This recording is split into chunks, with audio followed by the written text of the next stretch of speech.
You ever been driving down a highway, open road, clear sky, and you realize you've been staring in the rearview mirror for the last 5 miles? Not a glance, a stare, locked on to what's behind you while the road ahead is rolling by untouched. That's what a lot of us are doing with our lives. And I'm not here to judge you for it, brother. I've done it. I've sat in parking lots replaying conversations from 10 years ago. I've lain awake rewriting arguments I lost in 2014. I've burned good mornings thinking about people who aren't thinking about me. And here's what nobody tells you. It doesn't make you weak. It makes you human. The past has gravity. It pulls, especially the painful parts. The breakup you didn't see coming, the job you lost, the father who never showed up, the version of yourself you thought you'd be by now. That stuff leaves marks. And those marks have a voice. They whisper things like, "Remember when you had it together?" Or, "You'll never get that back." And if you listen long enough, you start to believe the best parts of your life already happened, that everything from here on out is just leftovers. But I want you to sit with something tonight. What if that voice is lying? What if the rearview mirror is showing you a version of the past that never actually existed the way you remember it?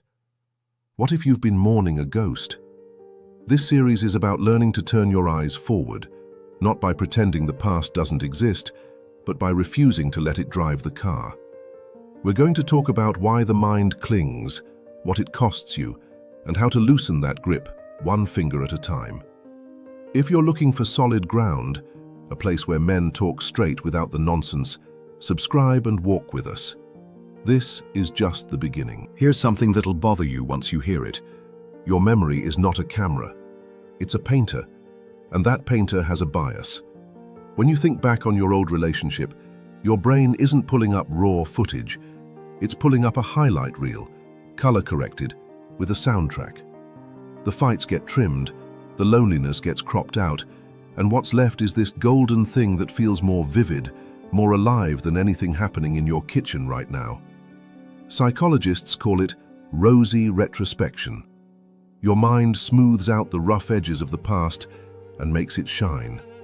It's the same reason your childhood summers felt like they lasted forever, and your current Tuesday feels like a holding cell. But here's where it gets dangerous. When the present is uncomfortable, when you're rebuilding, when you're alone, when the work is hard and the results are slow, your brain offers you an escape hatch. It says, "Hey, remember when things were good?" And suddenly you're not here anymore. You're back there, living in a memory that half of never even happened the way you think it did. Carl Jung talked about this.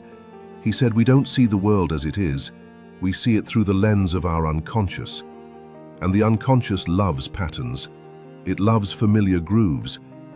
If you spent years in a certain kind of pain, your mind will keep circling back to it like a dog returning to the same spot in the yard. It's not because the past was better, it's because the past is known. And the brain, for all its power, would rather have a known hell than an unknown heaven. So the first thing you need to understand is this. You're not homesick for the past. You're homesick for certainty. And that changes everything. Let me tell you something that's going to sound wrong at first. You're not stuck in the past because it was good. You're stuck because the pain is comfortable. Not pleasant, comfortable. There's a difference. A man who's worn the same beat-up work boots for 15 years doesn't wear them because they feel great. He wears them because his feet know every crease, every worn spot. They fit, even if they're falling apart. That's what old pain does. It fits. You know the shape of it. You know how to carry it. And somewhere along the line you started to confuse carrying a wound with having a purpose. Think about it. How many men do you know, maybe including yourself, whose entire identity is built around a thing that went wrong? I'm the guy whose wife left. I'm the one who got screwed over at work. I'm the kid whose father walked out. That story becomes a foundation. And what happens when you try to let it go? You feel like the whole house is going to collapse. That's the trick of it. The wound isn't just a wound anymore. It's a load-bearing wall. You've built routines, beliefs, even relationships around that old hurt. And your subconscious is terrified of what happens if you pull it out. Jung called this the shadow, the parts of yourself you don't want to look at, but that run the show from underneath. And one of the sneakiest things the shadow does is convince you that your suffering is sacred. That letting go of the pain means betraying the person who got hurt. It doesn't. Letting go of the pain doesn't mean it didn't matter. It means you've decided that you matter more than the memory. And that, brother, takes a kind of courage most people never find. Every man has a story he tells himself on a loop. Maybe you don't say it out loud. Maybe it only plays at 2 in the morning when the house is quiet. But it's there, running like an old tape deck that nobody ever hits stop on. If I hadn't dropped out, if she had stayed, if I'd just spoken up that one time. These aren't just thoughts, brother, they're scripts. And the more you play them, the deeper the groove gets, until your whole life starts to orbit around a moment that's already gone. Here's the hard truth. You are not what happened to you, but you might be addicted to the story of what happened to you. And there's a real important difference between the two. Narrative identity is what psychologists call it. It's the idea that we build our sense of self through stories. And that's fine. That's human. The problem comes when the story you're telling is a tragedy that ended 10 years ago, and you're still writing yourself as the victim in the third act. Marcus Aurelius, a man who ran an empire while plagues and wars tore through it, he wrote something that still hits. He said, "The things you think about determine the quality of your mind." Not the things that happened, the things you think about. You can't rewrite what happened. You can't undo the layoff, the divorce, the betrayal. But you can stop giving that chapter the narrator's chair. You can say, "That's a part of my story, but it's not the whole book." And that shift from "this is who I am" to "this is something I went through," that's not a small thing. That's the difference between a man in chains and a man who found the key and just hasn't turned it yet. Let's talk about the bill. Because living in the past doesn't just feel bad, it costs you. And the invoice is brutal. Every hour you spend replaying what went wrong is an hour you didn't spend building what comes next. Every morning you wake up with yesterday's weight on your chest is a morning your kids saw a tired father instead of a present one. Every conversation you half listen to because your mind is somewhere else, that's a connection you let die on the vine. Regret is a thief, brother, and it doesn't rob you at gunpoint. It robs you the way a slow leak drains a tire. You don't notice until you're sitting on the rim, wondering why everything feels so hard. And here's the part that really stings. While you've been looking backward, life kept moving. Opportunities came and went. People tried to reach you and you weren't there. Not physically. You were sitting right there at the table. But your mind? Your mind was in 2017. There's a concept in Stoicism called the discipline of assent. It means you get to choose which thoughts you agree with. A thought floats in. You blew it, you'll never recover. And instead of nodding along, you pause. You examine it. And you say, "I hear you, but I don't accept that." That's not positive thinking. That's not pretending everything's fine. It's mental sovereignty. It's deciding that your attention, the most valuable thing you own, is not going to be spent on a debt that's already been paid. Because that's the thing about the past. You already paid for it. You lived through it. The lesson was delivered. But regret wants you to keep paying interest on a loan that's been settled, and no man with any sense keeps writing checks on a closed account. All right, we've talked about the why. Now let's talk about the how. Because understanding why you're stuck is only half the job. The other half is picking up the wrench and getting to work. First thing, you've got to name it. Not in some therapy speak way, just honest. Sit down with a piece of paper, not your phone, paper, and write down what you keep going back to. The moment, the person, the failure. Get it out of your head and onto something you can look at. Because a ghost in your mind is terrifying. A sentence on a page, that you can deal with. Second, ask yourself this: what am I getting out of holding on to this? I know that sounds strange, but there's always a payoff. Maybe it's protection. If you stay hurt, you don't have to risk getting hurt again. Maybe it's identity. If you stay the victim, you don't have to accept the responsibility of being the builder. Be honest with yourself. Nobody else has to see the answer. Third, set a boundary with your own mind. When the loop starts, and it will, you interrupt it.